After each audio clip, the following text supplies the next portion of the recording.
Hello class, यहाँ देख रहे हो बोर्ड में ये जो हम चैप्टर कर रहे थे बच्चों, ग्रामीण क्षेत्र में आजीविका, उसी का ही क्वेश्चन है आगे कि ग्रामीण क्षेत्र में अभी तक आपने जो समझा उसमें हमने कुछ छोटे किसानों की बात की थी और रामलिंगम जैसे बड़े किसानों की बात की थी। रामलिंगम जैसे तो किसान कम है, 20% ही जो बहुत अमीर है, और बाकी जो किसान है वो छोटे किसान है, मझोले किसान है, जो 80% किसान है। कैसे वो अपने आजीविका के लिए खेती पर निर्भर होते हैं। अब खेती पूरे साल तो रोजगार मिलता नहीं है, इनको काम नहीं मिलता, तो अन्य रोजगार में भी काम इनको करना पड़ता है। तो ग्रामीण जो लोग हैं वो अपनी आजीविका के लिए अब क्या करते हैं, वो कहाँ निर्भर होते हैं, तो वह खेती के काम में तो है लगे हुए। उससे संबंधित जो और काम है या जो जंगल होते हैं, जंगल में जाकर के वो अपने जो है ऐसी चीजें लेकर आते हैं जो बेच सके, जैसे शहद वो निकालना, फिर वनों में जो उपज है लकड़ियां हैं वो लेकर के आना।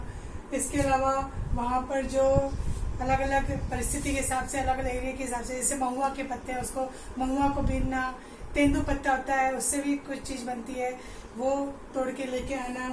फिर कुछ इसके अलावा जो है दूध बेचने का काम भी करते हैं, इससे वो अपनी गुजर बसर करते हैं। मतलब ये अपने अपने बहुत सारे आजीविका के साधन ढूंढते रहते हैं, क्योंकि अगर ये फसल पे निर्भर रहे तो इनके खुद के तो खेत है नहीं, ये कहीं ना कहीं जो है अपने सेवाएं देते हैं दूसरों के बड़ों किसानों के खेतों में।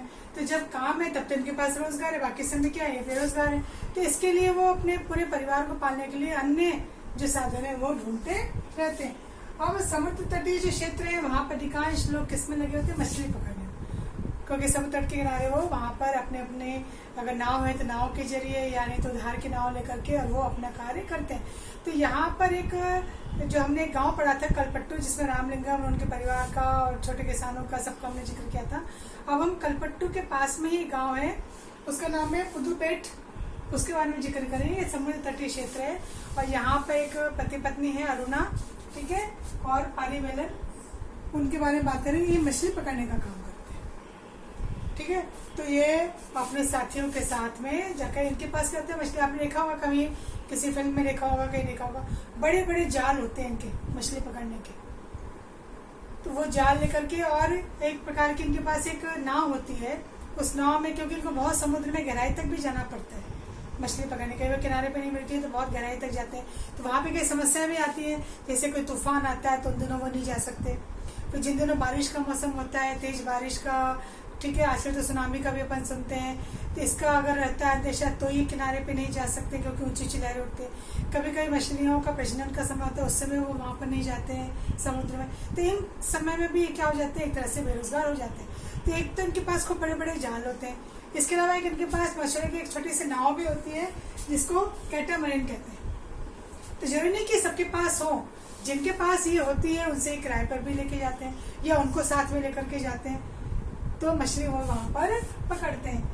तो ये जो परिवार की महिलाएं जब ये मछलियां लेकर के आते हैं फिर इस मछलियों की नीलामी करते हैं, मतलब बेचते हैं और उसका, तो इसमें से कुछ भाग तो क्या ही अपने खुद के लिए रख लेते हैं क्योंकि उनका भोजन है वहां पे मछली, तो खुद के लिए जो है इसको खाने के लिए वो रख लेते हैं और कुछ की नीलामी कर देते हैं।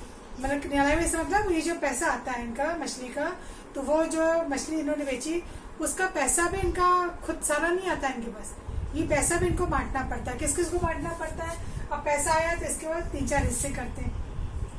अब 3-4 लोग जाते हैं, एक अकेले तो जा नहीं सकता, ठीक है, तो 3-4 लोग जो साथ में गए तो 3 हिस्से तो उनके ही हो गए जिनको वो मछलियों का हिस्सा देना पड़ता है, पैसे जो आते हैं, और एक हिस्सा उसको देना पड़ता है जिसकी वो नाव लेकर के जा रहे हैं या जाल लेकर के जा रहे हैं।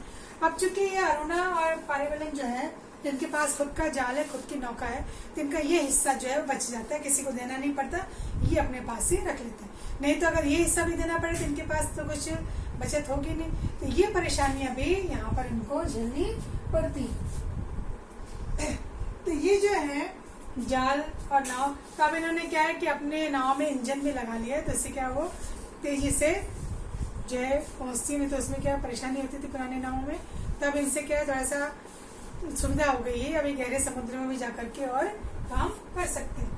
तो कुछ महीनों में इनके पास रोजगार नहीं होता है, तो उस समय इनके लिए अपने परिवार का भरण पोषण करना मुश्किल हो जाता है। फिर ये क्या करते हैं, गांव के जो बड़े लोग हैं उनसे उधार लेते हैं, फिर उनके उधार से ही अपने जीवन यापन करते हैं। तो गांव में लोग खेती बाड़ी तो करते हैं, साथ ही साथ कुछ अन्य कार्य भी करते हैं, क्योंकि कईयों के पास अपने खेत है, कईयों के पास नहीं है खेत, तो दूसरे के खेत में वो रोपाई का, बुआई का, निराई का, कटाई का, ये सब कार्य भी करते हैं।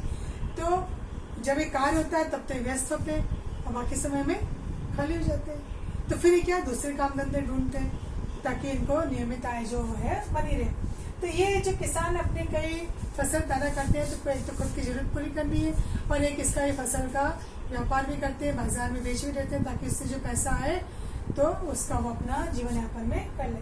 और कई बार क्या होता है कि इनको अपनी फसल को उस व्यक्ति को ही देना पड़ता है जिससे उन्हें उधार लिया, क्योंकि उसने समय पे सहायता की, जिससे हमेशा उधार लेते हैं। तो कई बार अपनी फसल कम दामों पे उनको उसको भी बेचनी पड़ती है, पर ये मजबूरी है क्योंकि वो उनको ऋण वहां से मिलता है। तो कई बार छोटे किसानों को पूरे साल काम नहीं मिल पाता है, तो वो खेती में जितना समय मिलता है, जितना काम मिलता है उस समय तो खेती में काम करते हैं और बाकी समय जो है फिर अपनी आजीविका के लिए अन्य कार्यों पर निर्भर होते हैं। तो अपन ने पहले देखा था कि कई जो है छोटी मोटी दुकानें खोल के रखे हुए हैं, किसी ने दूध का व्यापार भी शुरू कर दिया, किसी ने अन्य व्यापार करना भी शुरू कर दिया है, ठीक है।